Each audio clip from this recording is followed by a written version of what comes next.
listening to Clarity on Fire, a podcast for people who know what they don't want out of their life and career, but aren't sure what they'd rather be doing. In a world where it's easy to exist, but hard to feel alive, we, Kristen and Rachel, two certified life and career coaches, are here to help you cut through the information overload, get unstuck, and focus not just on how you can have a career you're passionate about, but how to create a whole life that feels fulfilling. So join us here, where we serve up inspiration and down-to-earth wisdom in a way that only two best friends can. We want you to experience the relief of knowing that, yes, you're allowed to want more out of your life and career. And no, you don't have to wander through the dark anymore. Our job is to light the fire that shows you the way. Let's go.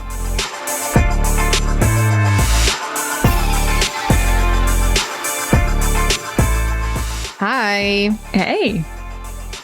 Well, it is, just so you know, I want to remind you at the end, but it is the first day of our coaching enrollment. For the next 2 weeks, we are taking on a handful of new coaching clients. Limited number. Obviously, we don't have infinite time on our schedule. Like 10-ish? I don't know. It's always Probably around that Yeah. number. Yep. Sometimes more, sometimes less. We tried to alert you a couple times before. If this is the first you're hearing about it, you can still go read up on We it. tried to alert you. It sounds like, well, I sent Trying to you, warn you. I sent you a few texts but I don't know if you got them. It's like, well, okay. We did tell them if they were listening, maybe they heard. You're right. Maybe they didn't listen until just now. Now they know. And now you know. And now it's happening. Today is day one of a 2-week period of time where we're going to take on applications for some new coaching clients. I think it's good timing in a lot of ways because, well, Rachel and I are not the biggest New Year's resolution people. No, I hate them, actually. I think it's silly. I think usually literally by this time, like mid to late January, most people's resolutions have gone out the window anyway. It's also a terrible time seasonally to try to do anything that requires a ton of energy or activity for the most part, like deep winter. Not ideal. Not ideal. And yet I still bet that you're hopeful that by the end of 2023, life is kind of different. So it's like, well, if resolutions are not working for me, I set them and then 2 weeks later, I've already fallen off the wagon. But I also want to make changes this year. I don't want the end of the year to look at the beginning of the year. What am I supposed to do? Well, that's what coaching is about. It's a much deeper process than just declaring I'm going to make a change, which inevitably doesn't work. You have to do a lot more rewiring. So if you want to know why it doesn't work, keep listening, because this episode will probably illuminate a lot of reasons why the things you've done don't work and why you're not happy. So keep listening if you're not sure if this is what you need. I think by the end, you might be clear. Well, should we just dive in? Yeah, well, yes, we'll remind you at the end, but there is an application. It's going to be open for 2 weeks, but it is a little bit first come, first serve. Like if you're like the 25th person to fill out that form, you might wait a long ass time, if ever, to talk to us versus if you're the first. So keep that in mind if you're serious. And it is a serious commitment. That's why we want people to think about it and have a conversation with us about it. Because I'm not just going to say yes to you. I need to know you. I need to know, like, is this a good fit for you? So we'll talk it out. That's what you're applying for, is to talk it out first and foremost, and make sure it's a good fit.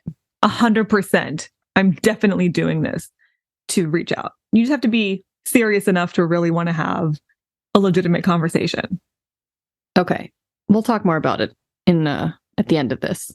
Okay. So last May, we did an episode. I'll link to it, but you can also just go scroll back on your podcast feed. You don't have to listen to it first. You can go and listen to it after this. That's fine. A side chat in May of 2022 called 6 Ways to Love and Keep Your Job for Years and Years. I'm quoting that from memory, so I think that's right, but And I know it hasn't even been a year yet, but I have new thoughts. And I have 6 more things I want to talk about in this realm. I'm not calling it ways to love and keep. But I'm just saying, if you want to get a job that you love or a career that you love in general, here are 6 more things I think you need to know. Now, let me preface this by saying Kristen has not heard this list. I came up with this by myself, and I am now going to run them by her, and she's going to comment on them, and she's going to hear them as you hear them. This is the beauty of running a business with someone for a decade is, I guarantee you none of this will surprise me, even though I have not heard this list at all. No, she hasn't heard it, but we're constantly around this all the time, thinking and talking about all the same things with our clients. So, but yeah, lay them on me. Great. Okay. Thing number 1, if you want to have a career and life, all of this applies to more than just your career. Okay. If you want to have a career and a life you love, here's thing number 1. You need to know. You need to examine your childhood blueprint. Okay. Everyone, bar none, has a childhood blueprint. What I mean by that is a set of thoughts, habits, behaviors you picked up on from the relationships you had really young, primarily from your parents or whoever raised you, but anyone and everyone adds to your blueprint at that young age. It includes traumas. It includes attachment dysfunctions. It includes, literally, like, I grew up with like perfectionist parents. I grew up with people who kind of didn't pay attention to me, or I was one of like 9 children and I was responsible for like a ton of little kids from the time that I was practically, like 9 years old or something like that. Everyone has a blueprint that gets developed very, very, very early in life. And if you do not examine it, if you do not question it, you will take it with you wherever you go. And that includes in your career. Okay, let's play this out because I'm already having some examples pop into my head. So many examples. We could spend 8 years talking just about this. But I want people to see I think they're probably getting that, but I want you to like hear the direct comparison. So let's just imagine that you have parents who are kind of emotionally unavailable and you're craving their validation.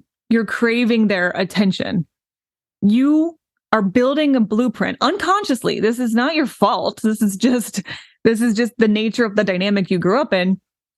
You're building a blueprint where you crave external validation from quote unquote authority figures. If you don't even recognize that you're doing it in the first place, or if you don't do anything to build a new blueprint, guess what's going to happen?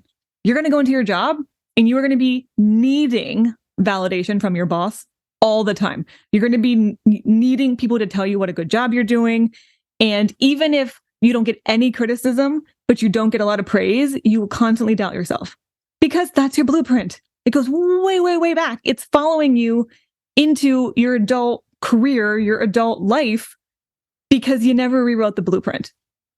And that's true for a million different examples. It would be true if you had really controlling parents and you wanted to rebel against them. Guess what? I bet as an adult, you rebel against authority figures and you rebel against too many constraints. This is all normal. If you look back, it always makes sense why you're reacting the way you're reacting today. So yeah, if you haven't figured that out, if you're not aware of it first place, you can't change anything you're not aware of. But even if you are aware of it, but you're like, I don't know how to fix that. That feels like that's just how I am now. And you don't know how to make that change, build a new blueprint, you're going to keep repeating the same patterns over and over again. I have never coached someone who was unsurprised. Like, let me say this a better way, because that's confusing. I've never coached with someone. I don't care how self-aware they are and how much personal development work or therapy they've done before I work with them. I have never worked with someone who didn't end up a little bit surprised by just how much their blueprint was affecting their career. Because I think we have this false idea that a career exists in a different bucket than romantic relationships or health, family or relationships, family or whatever. And it's just not true. Your blueprint transcends context. If the way that you learned you receive love and attention and respect and praise is through being a good little student or being perfect and never failing and never making a misstep, guess what? You learned that's just how to behave, period. You didn't learn that's just how to behave with my parents. Your parents are the ones who teach you how to behave, period, with people, period. So you're going to do that everywhere with everyone unless you question it. Because you've probably taken it on to some degree as an identity. So the one like, example I gave before, when you're constantly craving external validation, you might think things like, I'm kind of insecure. Well, you may not actually be insecure at your core as a human being. You just built a blueprint really early on where you sought external validation because you weren't getting enough.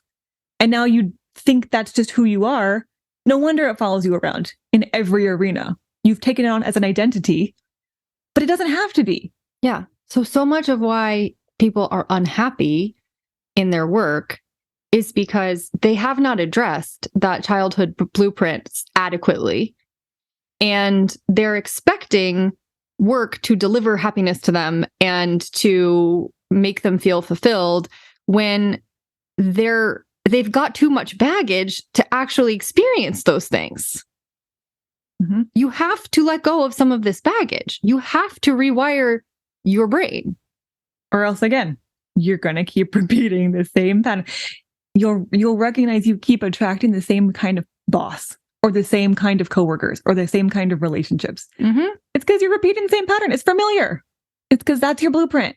Mm-hmm. You change the blueprint, you attract very different people, very different scenarios, and you show up and react differently. And the whole game changes. This is one of the reasons that people often, and it does happen frequently enough, that people will end up liking a job they thought they hated before I started coaching them.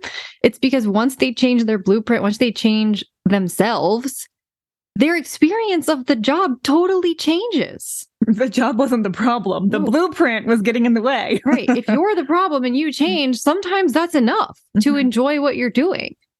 So please stop focusing on, I just have to figure out what I'm doing. And why can't I figure out what I want to do? And have you examined your blueprint deeply enough? Have you really worked through some of that?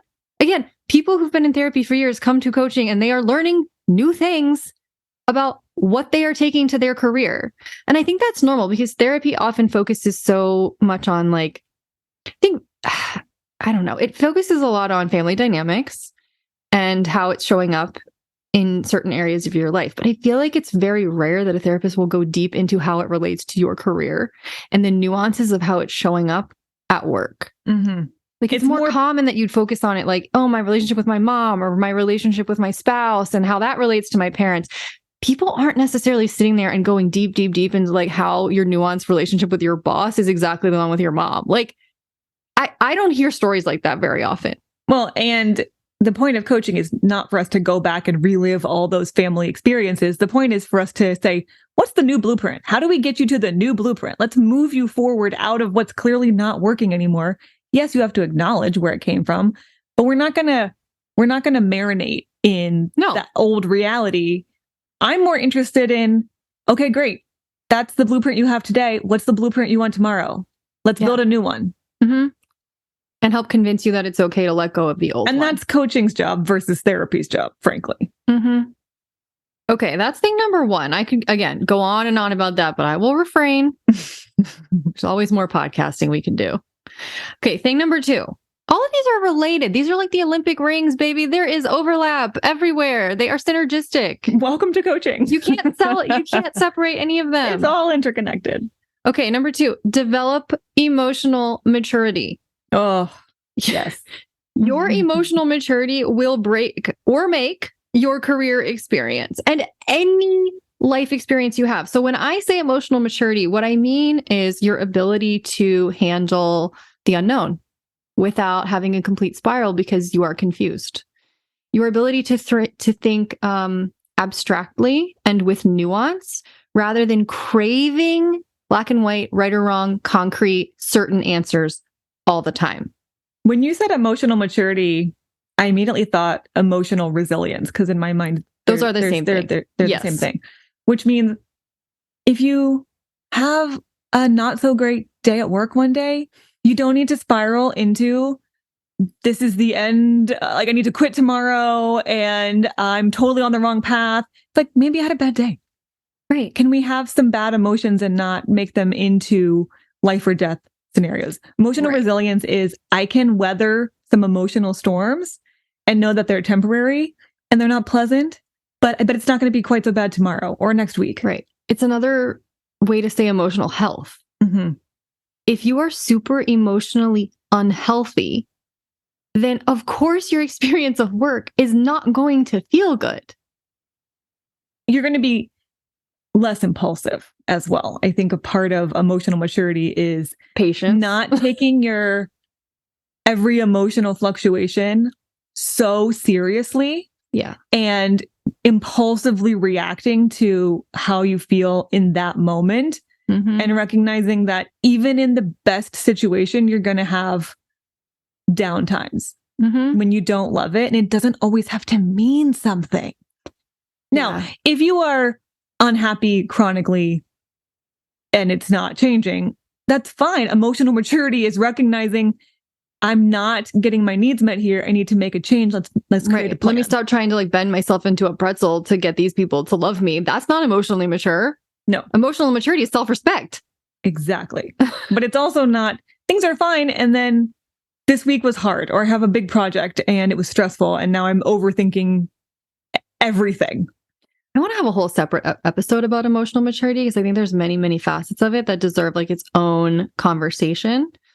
So we will save more thoughts for that. But I did have a conversation a few days ago that's a good example with a client who was feeling like I haven't made enough progress in coaching and I'm really frustrated with myself. And I was like, okay, I want to call you out for emotional immaturity right now. And she was like, I was like, hear me out. Your idea that progress is this like very concrete thing that you should be able to measure. And if you can't like measure it properly, then you're not doing it is kind of a childlike mentality. And there are some ways in which to be more childlike is great, to develop more of a sense of fun and play and being in the moment and like the kind of trust and faith that kids have when they're innocent. That's great. We should all get back to that. What kids do not have is emotional maturity. They do not have emotional maturity because their brains aren't developed yet. They have no perspective on their emotions in any given moment. No, everything that's happening is like the worst thing that ever happened to them. Or the best thing. I mean, it's like that moment is all that exists in their emotional selves. That's what emotional immaturity looks like. So like if you are in her example, she was just kind of clinging to this idea of what progress should look like because it's safe, it's clear, it's certain, I can define it. I'm like, being an adult and having an adult mentality around progress is acknowledging that it is confusing and it is unclear and the boundaries are hazy and you have to decide for yourself what it looks like and how it feels. And that is uncomfortable. To have a childlike mentality is to want everyone to tell you what to do.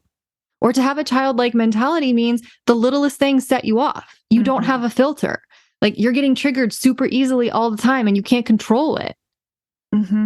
Yep. I mean, this is a thing that to some degree develops over time, but you also have to have a lot of intentionality because the inner kid self, because we all have it. We all have that part of ourselves that's still kind of like a tantrumy 3-year-old. Sure. Yeah.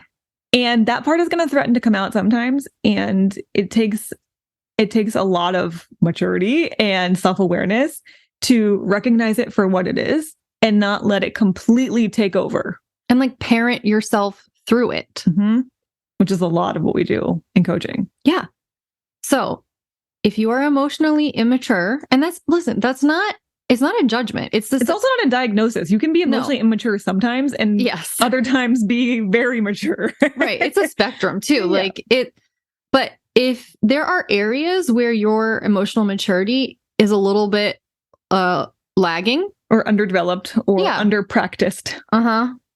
For any number of reasons, then it stands to reason that you're going to have a hard time deeply connecting in like a very mature adult way with something that will satisfy you. You're going to expect something to just make you happy all the time. And when it doesn't, you're going to want to throw a tantrum. Or you're going to think you did something wrong when something goes wrong at work. Like your ability to be emotionally resilient makes you much more able to connect with things and people and to enjoy sincerely life and your career. Mm-hmm. Okay. Each one of these is its own universe, isn't it?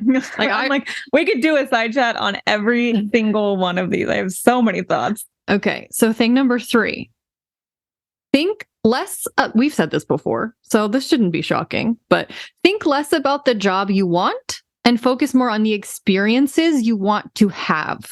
Mm-hmm. If I could just implant this into every single client's brain, really everyone's brain, because it doesn't matter how many times we say this. It doesn't. Every single time people want to come back to, but what's the job? But what do I want to do? But what's the type? What do I put into the But search? Rachel, I don't know what I want to do. But I guarantee you have a lot more of a sense of the experiences you want to have. And there's more that we tease out in the coaching process. Right. Absolutely. But that is actually a much easier question to answer and a much more helpful question to answer instead of, well, but what is the job? I don't know how to, when somebody asks me, what do you want to do? I don't know how to say it in a phrase.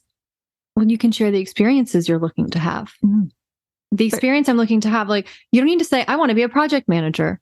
You can say, well, the experiences I'm looking to have, like the top 3 experiences I'm looking to have, or I would really, really like to guide and mentor and manage other people. I find a lot of pleasure in that. I would like to be intellectually stimulated. That is an experience that I am really eagerly seeking. And I am looking to experience a lot of flexibility and autonomy and people trusting me so that I can just do my job and be left the fuck alone. Like, those are the experiences I want to cultivate. Great. That could show up in any number of packages. And back to emotional maturity, the more you can get comfortable with that, with not needing to call it a specific title, without needing it to be easily always summed up on a resume, the more you can lean into, these are the experiences I want to have, and the more open you can be to how those might manifest on the surface in a way that might look different than you could imagine, the better off you will be, the more mature you definitely are. I want to give an example that I think will be hopefully funny because it's so absurd.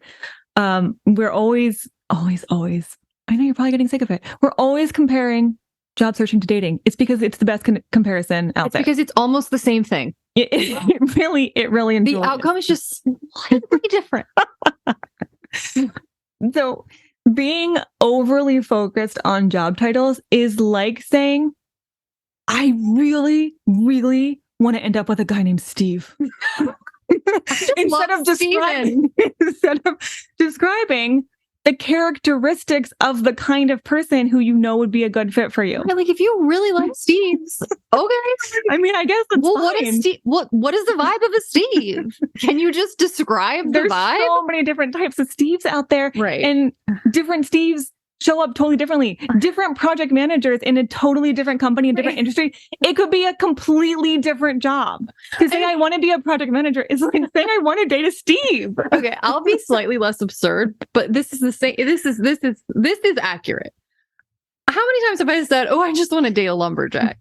Right. Okay, there's a difference between what Adam Driver looks like in BlacKkKlansman and some gnarled, grizzled old lumberjack in Alaska who I do not want to date. You know what I mean? Exactly. Like, if I say lumberjack, I'm talking about Adam Driver. I'm not talking about that.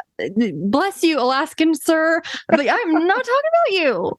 So, like, you can't just say, I want this title, because that could mean a lot of things. And in different contexts, it's totally different. Which is why it's not actually also, helpful. I don't know how much money lumberjacks make. I might not be into them if they can't make a good money. I'm not looking to pay his bills. Right. Do you want to be a project manager for a small local company, or do you want to be a project manager for Google? You're going to have a very different experience. What we're asking you to do is describe the experience.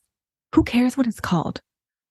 Who cares what the title is or how you would describe it in a one sentence little pithy description? If I tell my friends, yo, I'm looking to date a lumberjack, they're going to be like, well, I don't really know any. But But if they said, Or would you maybe like my uncle kind of is a lumberjack. I have a cousin who used a chainsaw once. Right. Like, what are we talking about here? But if they said, could you describe what you mean when you say that? I'd be like, let me tell you. I sure can. Let me just give you, like, I'm just going to describe Adam Driver's vibe to you. I'm going to describe, like, ooh, tall, ooh, muscular, ooh, like, athletic, ooh, but a little mysterious. Ooh, but, you know, like, I'm just going to go on and on. That's what matters. It doesn't matter what you call it. Again, I hope this sticks in your brain. I hope it made you laugh a little bit because it did. Because this is one of those things that no matter how many times we've said it, every single time, at some point, people still say, but I don't know what I want to do because they don't have a clear title. It's like, but I don't know who I want to date because I don't know what his name is going to be. Once again, that is because your brain is emotionally somewhat lacking in maturity. Which everyone's brain is. So it's okay. It's not just your brain, okay? But your brain in its immature state wants it to be a title so that you can control it and understand it better. Adult thinking is nuanced. Completely evolved, developed brain is going to think differently. It's going to understand this is abstract. This is nuanced. I can't necessarily boil it down into one neat little pithy title, and I don't have to. If I can clearly describe the vibe of what I'm looking for, that will paint a better picture for someone to help me than if I have a title. Mm-hmm. Okay. All right.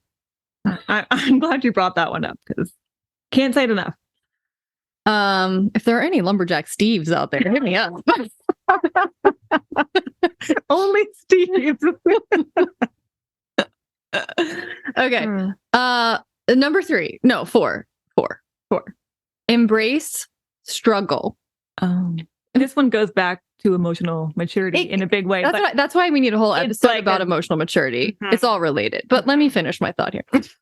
Struggle is hardwired into being human. Okay? You cannot avoid it. Many people are unhappy in their careers because they've been taught back to the childhood blueprint that they aren't allowed to fail or mess up. I mean, that's just one reason why people are afraid of struggle is that they've had these experiences where they're like terrified to make a mistake because they grew up in an environment that made it feel like they were going to be rejected or they were going to be judged or that it was unacceptable to fail. So they feel like they have to be perfect the first time they try something, which is impossible. So something bad will happen. And so they develop perfectionism and then they procrastinate because they can't get started because they know that they're actually going to fail the first time they do it because it's normal. So if you do not have the freedom to struggle, ironically, your entire life will become a struggle because you will be failing to thrive. You will not develop any resilience. You will not really learn. You will not really grow. You have to become comfortable with struggle, which to me is actually equivalent to vulnerability. Like when we're saying struggle, it's exposing yourself to failure. It's exposing yourself to rejection. It's weathering the times where things are going rough and understand that that's part of life and you're not meant to always be having a good time. This is also, yes, more mature emotionally. Mm-hmm. And mentioning vulnerability, I was already just thinking about Brene Brown and one of her earliest podcasts, she has 2 podcasts, but on Unlocking Us, one of her earliest episodes was about a concept called FFTs, which stands for fucking first time. Effing first times. Which means the first time you do something, it will be a struggle. Every time. You're not going to get it right. You are learning it. It's going to be really uncomfortable. It's going to be super vulnerable. If you think that struggle means something is going wrong, or you're afraid of struggle because you think something bad is going to happen, you will never do anything new. And like, let's be clear, struggle can happen the 25th time you do something. That's true. Then you'll stop. Right. Then you'll stop. Right. You can never build momentum towards something without some struggle being part of that because you won't start, or the moment it gets hard, you'll think that means that's a sign something is wrong. You need or resistance. You are not good enough. And you're not going to, that will be enough to end the momentum right then and there. Resistance is a critical part of any momentum building journey. It's also how you build strength. It's also how you build emotional resilience and maturity. Like literal strength. we add resistance. We add weight to the workout. We add resistance to the Peloton bike or whatever. Never been on a Peloton. I'm sort of proud to say that as a contrarian. I do love my Peloton. So. Well, I know. That's what I'm saying. Like, so part of me is like, I'm not basic, just so you know. In that way, super basic. I'm not basic and I'm not in shape. Just so you know. I'm not out of shape. Just not on a Peloton. Anyway, you need resistance. Yes. You do. And I know you don't like it. And you don't have to like it. I'm not telling you to like it. And we didn't say I'm saying you accept have to it. enjoy struggle. We just said that's Embrace part of it. it. Yeah. Embracing it is very different than honestly, if you're loving it, it's not really a struggle. It's not hard enough if you're loving it. If you're flying down your Peloton and you're like, this is super fun and nothing hurts, there's no struggle. You need to up the resistance. Yeah. What are you getting out of that? You're not building any muscle. You're not building any endurance. I think we're good at thinking about that in the physical sense. We are not good at thinking about that in the life and emotional growth sense. And it is the same principle. So if you do not like struggle, that's okay. But if you're not willing to accept it, it means you're not really willing to live. In all honesty, some of the most emotionally mature people I have ever met are the ones who have been through the most struggle. Yeah. And the people who've kind of coasted, nothing was really that hard, tend to be a lot more emotionally immature. Yeah. Struggle makes you into a more well-rounded, stable, level-headed person, even though you don't like when you're in the thick of it. What I want your new focus to be is avoiding the temptation to think that if something has gone wrong and I'm struggling, then that means it is wrong. It can feel wrong. It can feel like struggling can feel wrong. That's okay. But that doesn't mean it is wrong. Sometimes we need the struggle in order to develop. And you don't have to like it. Again, you do not have to like it. You just have to accept it. Yeah, you're not going to like this one, but it's just a fact of how do you really stick with anything, especially a job that's going to be frustrating at times for a long time. You're going to have to be able to weather the storms. You're going to have to be able to recognize that struggle is inevitable. It is not permanent, but it is inevitable. And in some ways, it's actually useful, even if it feels bad. And emotional maturity, not thinking everything has to feel good all the time. If your goal is to avoid struggle, you, first of all, can't do it. It's an impossible goal. And you're going to stay real small. Yeah, your life will be very small. You're going to have failure to thrive. You are not going to grow. You're going to wither away on the vine if you don't want to struggle. Just know it. Okay, thing number 5. Get comfortable with things not being linear. Nothing happens in a straight line. Literally nothing. Progress is messy. Like I was telling my client who was struggling earlier, you cannot measure your progress, especially on something as like intangible as your personal growth on like a linear XY axis. It's just supposed to go up at a 45-degree angle indefinitely, right, Rachel? No, it is not. There is no way to measure life in a linear fashion. And the things that we have been offered in life that have felt like that are lies, like grades. This is a way that we have been taught to measure our worth and our progress in a tangible way, right? You get an A on that paper. Friggin' teachers are subjective. Writing papers is subjective. This is why some people like math, is because there's like one right answer and there's one wrong answer. And I understand that. But still, you can't treat math, class, and life like they're the same. Life is not a math class. You don't get a grade. No, there isn't a right answer. It just doesn't exist. There are no career right answers. There are no life right answers and wrong answers. There's just a lot of mess and a lot of having to clarify what feels better and what feels a little bit worse to you. And I know you hate that. Back to emotional maturity. Accepting nuance. Accepting that not everything is going to be concrete. Not everything is going to be measurable. And that includes the progress and the trajectory of your life. Can I make a sub bullet under 0.5? I think these are all sub bullets of each other, if you hadn't noticed. No, that is career paths are not linear. Yeah. And people know this intellectually, but they still want theirs to be linear. They want it to be steady growth in a clear direction. They want it to make logical sense. Which means if they at some point realize, I don't know if I want to be doing this anymore, they're terrified to make a change that feels non-linear, that feels maybe like we're going to plateau, but as we go over to this other thing, or maybe we're going to go backward and learn something brand new before we go back up again. That feels really scary because we have this idea that a career is supposed to just steadily increase over time. And so is until life. you retire. And so is life. Like life is supposed to just, you're supposed to do this. You're supposed to achieve these things by this age.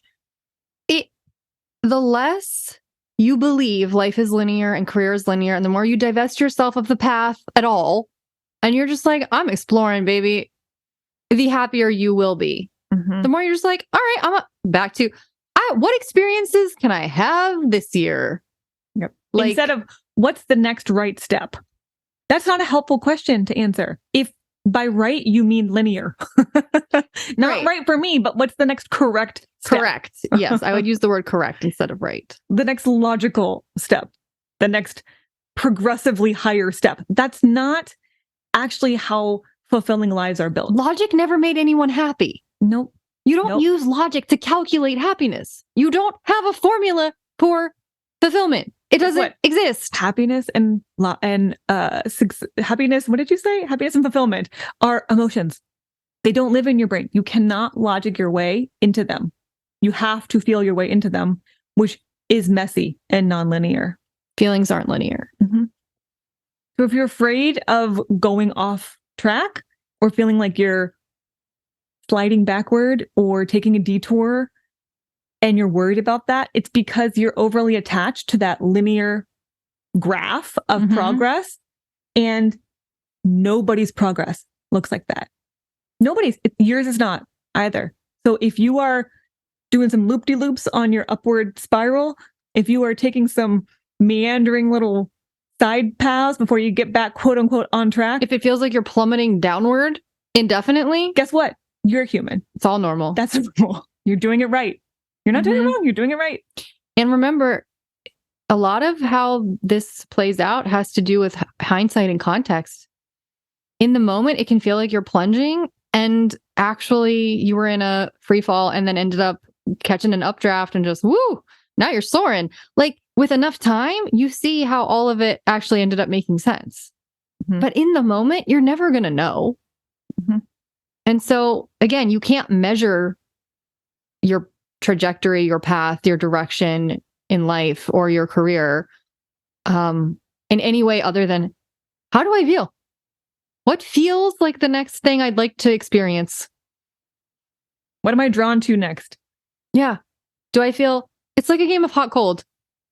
What did I learn from this that I want to apply and shift a little bit in the next experience? Let's get warmer. Mm-hmm. Warmer. Oh, no, that feels cooler. Okay, then move away from it. That is all you need to know. If you want to measure your progress, play hot cold.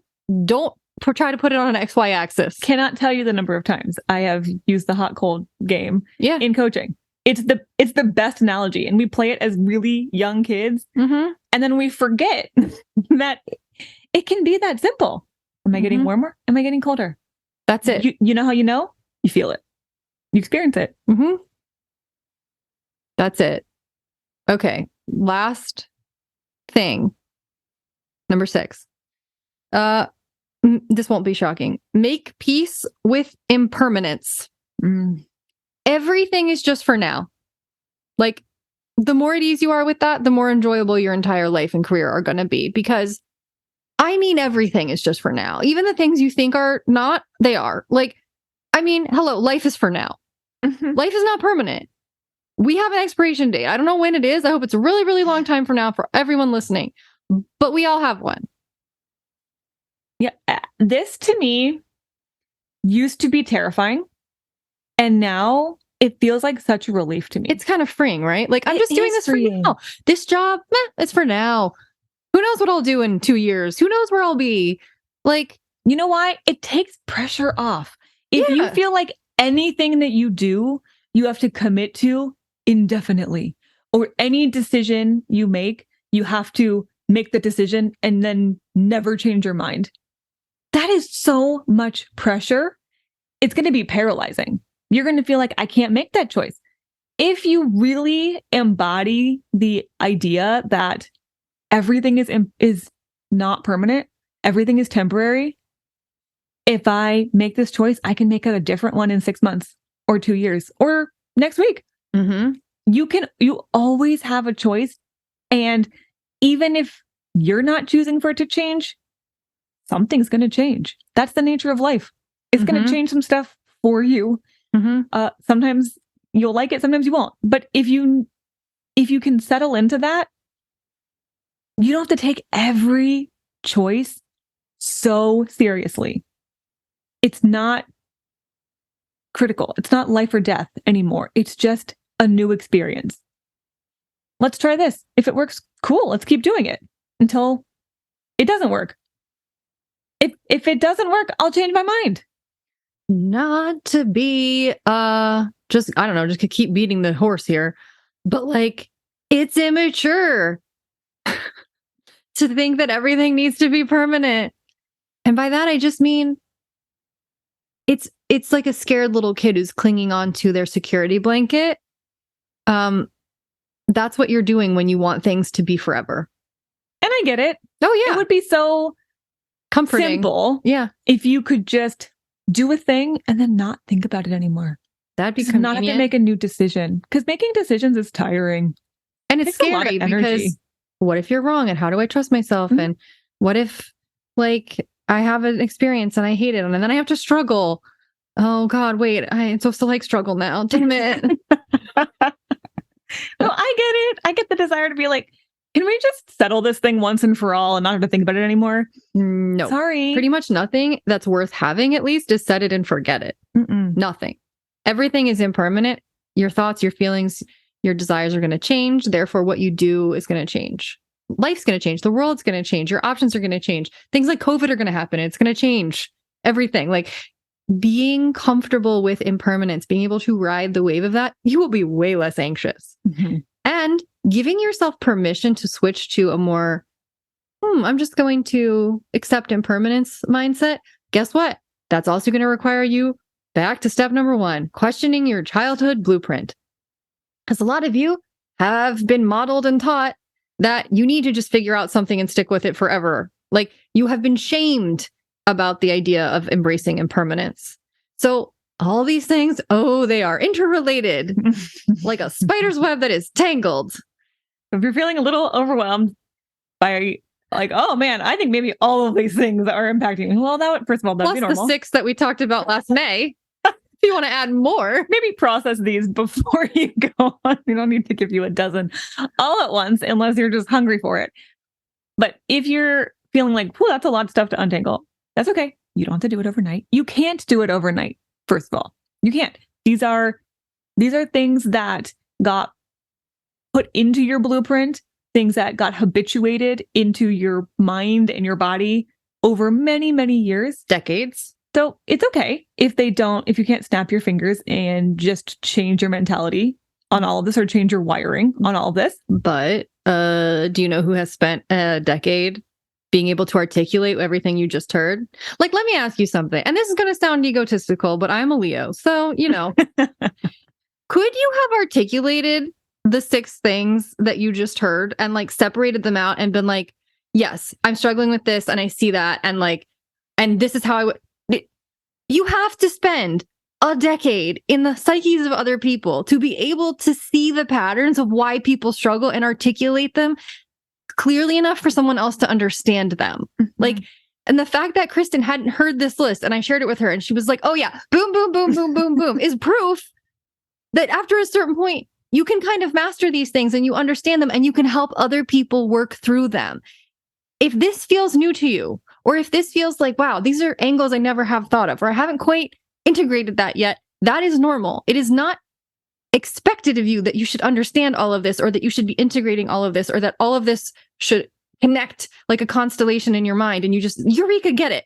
No, we've spent years learning this, years and years and years and years and hundreds and thousands of hours of coaching people. So if you want us to help you with it, well, we can do that for you.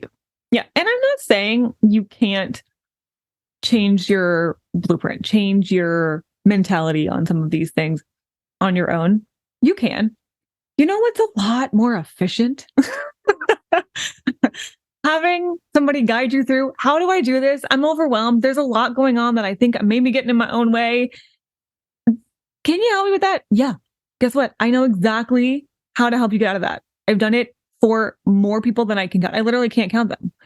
We've tried, and I don't even think it's accurate, but you know, it's a long, long list. Mm-hmm.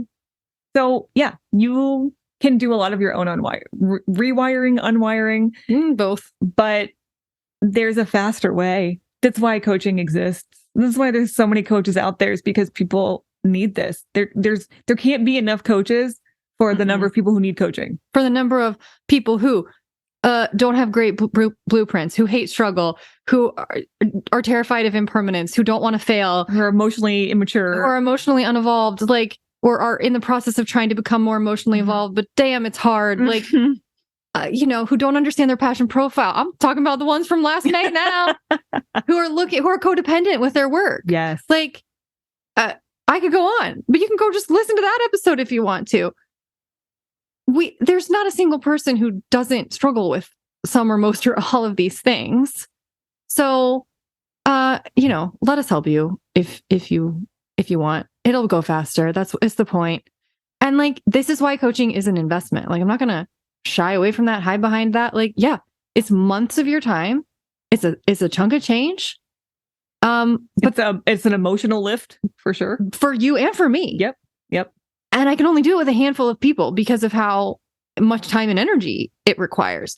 But like, if you want to rewire your blueprint, if you want to change your entire relationship with huge concepts like struggle and impermanence and fulfillment, you kind of understand why that has to take a while. And there's a lot of energy and investment behind it, right? Like, it's not casual what you're getting into. But you can also imagine how much impact that would have on literally every area of your life. You make a non-casual commitment, you make a concerted, like, really adult, mature decision to change your whole damn life, then your results are going to be somewhat equivalent to the investment you've just made. Now that you can track. Maybe not linearly, but you can see the difference very quickly. And this is why people who go through coaching, they come in thinking that they want one thing. Yeah. Oh, I want a new job. Ooh, bam. They just got boom, boom, boom. I rain all these bombs on them. Like, I just rained them on you. And, they come out totally different, wanting something totally different on the other side.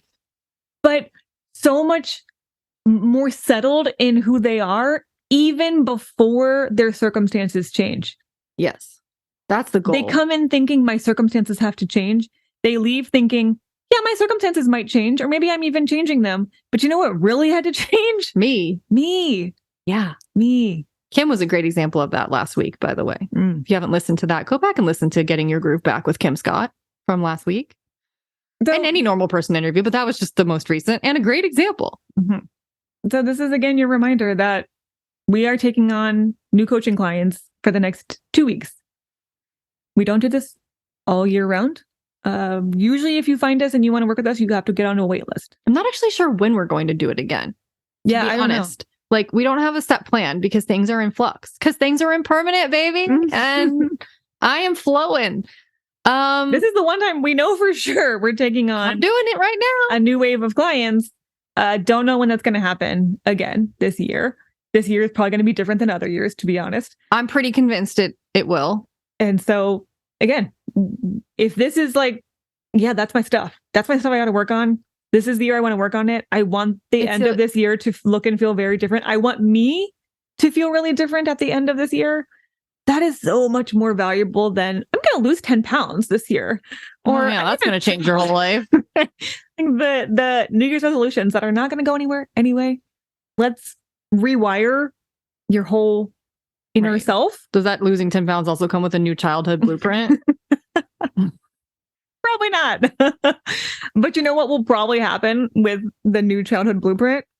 I bet you might lose 10 pounds. Exactly. Right. Damn. Just because you're like, oh, I'm actually taking better care of myself because I'm parenting myself better. And I'm like hydrating better and I'm moving my body more. And oh, would you look at that? I feel lighter. Mm-hmm. That's how it works. Mm-hmm. Okay. So clarityonfire.com/coaching.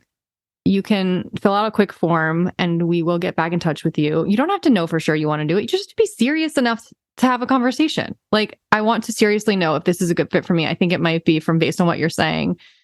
I want to talk about like, should I do 3 months? Should I do 6 months? We'll get into the options with you.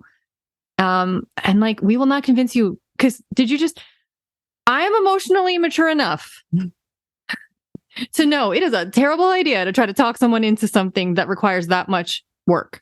Like, you got to want to do it and I can't do it for you. And so you got to be responsible for yourself. I got to know, are you an adult? Mm-hmm. I don't want to convince anybody to spend 6 months with me. No. Unless they really want to be there. Please. And I want to be there. Right. It's too long. That is too much of an emotional connection and a time commitment for both of us. No. We want to make sure that this is really the right thing for you. So I will never try to twist your arm into working with me. Nope. That's not how we work. I don't, I'll go hang out with someone who wants to hang out with me. Peace. Mm-hmm. Okay. I'll help them, not you. Okay. First come, first serve to a degree, you know, like it'll be easier to talk to you if we get your form sooner. But if you hear this and it's like a random time, feel free to fill out a form. We'll throw up a wait list if it's like a different time of year. And just, I don't know, we might have an opening. You never know. And we'll reach out to you. We'll let you know where we're at. Reach out to people on our wait list and just give you a sense of, do we actually have an opening right now? Or is it going to be a couple months? Or what does that look like?